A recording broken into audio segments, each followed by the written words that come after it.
Hello guys, what is going on? And welcome back to another episode of our FIFA 14 career mode. This is episode 20, and obviously we are currently with Swansea City. And so yeah guys, if we hit 7 likes on this video, I'll upload an Ultimate Team video tonight. It's a new series I'm starting. I promise I'll stick with it. Sorry about the designing Dortmund series. I just got bored of that. But I promise you I will stick with this series. I'm gonna do this series through. It's gonna be like the career mode. It's gonna be a very long series. But yeah. So guys, as you can see, we tied that game against Stoke over simulation, which was a bit frustrating. I thought because I was at home, I was gonna be able to win it. But we're going into another BPL game. Obviously, we're trying to pick up form, get some wins together, and obviously he had a shot there. It was, he had a shot towards the bottom left corner, and Hugo Lloris made a diving save, and then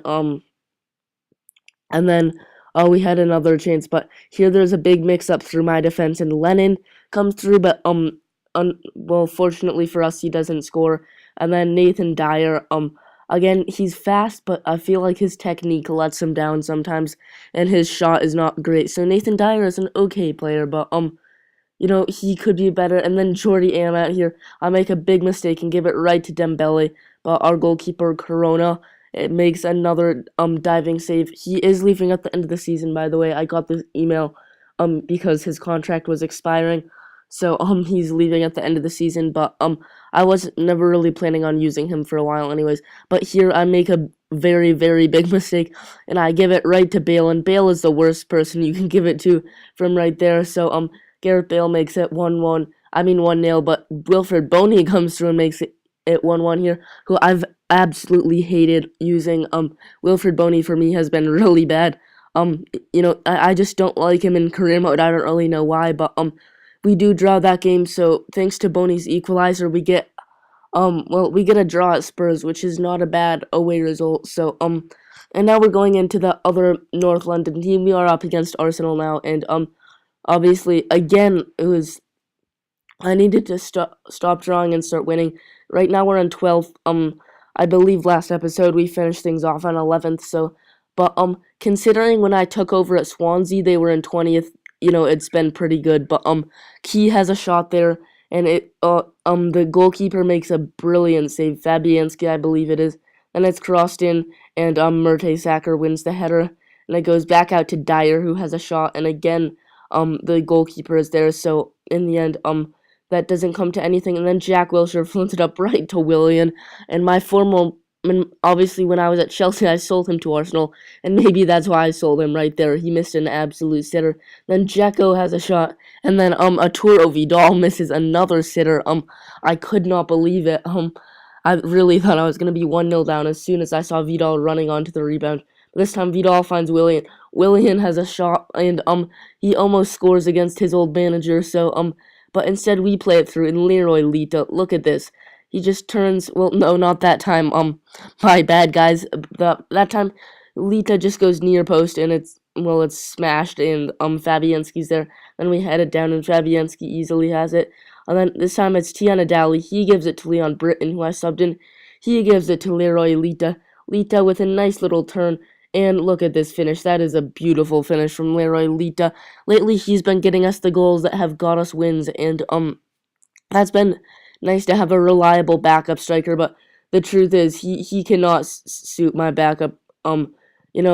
He can't be my number one striker. And as you can see there, we get a very, very nice result in an away win at Arsenal. A win at the Emirates. And right now in real life, that's pretty hard to do. They're playing some lovely football. But obviously Dortmund beat them. But as you can see there, we do accept an offer from Southampton for 12.5 million for Wilfred Boney, just because he's not good, and I wanted to sell him, and I could buy a striker with that money. And then we make a few offers. The first one is of 5.5 million from Bruma. We inquired about all these players.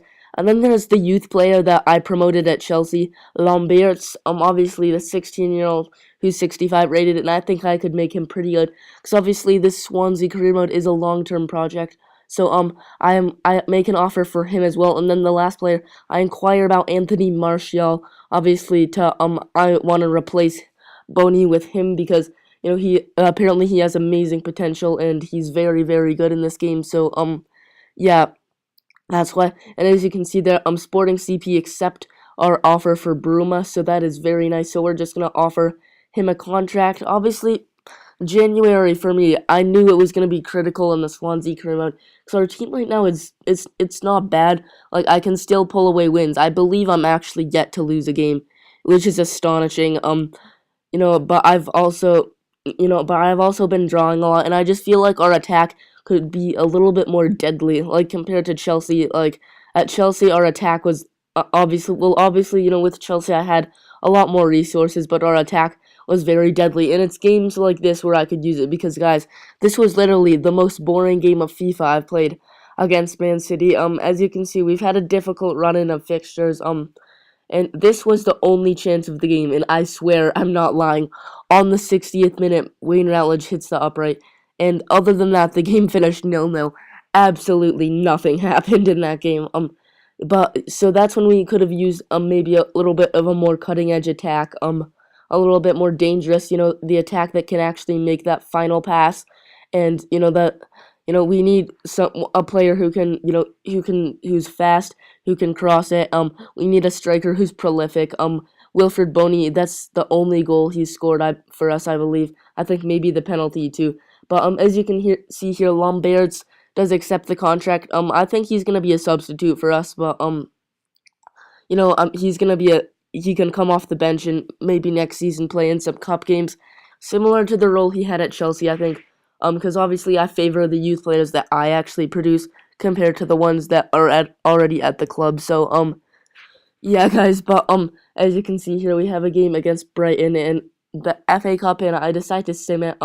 They get the equalizer, but I believe Pablo Hernandez does get us the win. Yes, he does. So again, we're still unbeaten. But Bruma does reject the contract offer. He wanted to have his role at the club specified. So I offer him the crucial first team player, and he is going to be a crucial first team player. I just didn't want to specify the role just because that's always nice, because maybe there will be a player who does very well and starts above him at a certain point, and then I don't want to have problems with Bruma. But you have to do what you got to do. So yeah, so I did offer him the crucial first team player role, and then obviously I also oh my god, what did I just say? That's what I just said. No, I also offer Anthony Martial a contract, and as you can see there, Bruma does accept the contract, and Martial does also. So we've made 3 signings this episode, and one player who's on his way out next season, as you know, is Corona. So I decided to make an offer for Paulo Gazzaniga, the Southampton goalkeeper, just because he'll never really play that much for me. I just thought Gazzaniga is just a legend. I think he's the best kicking goalkeeper in the game in career mode. That's what it was last year. Last year, I had him in a career mode and he got 99 kicking. Yes, guys, 99 kicking. And it was so fun to boot the ball up the field. And he's just a legend. Obviously not really in real life. He's not that well known, but in this game he's awesome. So that's why I made an offer of 1 million for him. But we get off to an awful start against Everton, and the start of this game was like the polar opposite of the game against Man City. And we were playing some of our new signings. We were playing Marshall and Bruma, and then as you can see here, Chico's header hits the post, and then it just hits Tim Howard, obviously the American goalkeeper, and goes into the back of the net, so that was lucky. But then Anthony Marshall, on his debut, he uses his sprint speed, strength, and shooting ability to score a very, very, very nice goal, and that did give us the lead, so that was very nice, and overall, that was a brilliant goal, and at halftime, we were leading 1-0. Anthony Marshall, obviously, with the goal on his debut, and then I believe Pablo Hernandez had a shot there, and the goalkeeper made a good diving save. He swings in the corner, and eventually they do get it headed away, and the attack does come to nothing. But guys, we do win that game 2-1. So obviously the early goal fast is enough, and Anthony Marshall's debut goal gets us the win, and we do move up to 10th place. So overall, a very, very good run of results for us. We've been drawing and winning at least, and considering the fixtures we've had, that's difficult. But anyways, guys, thank you for watching. We offer Gaz a contract here, so bye.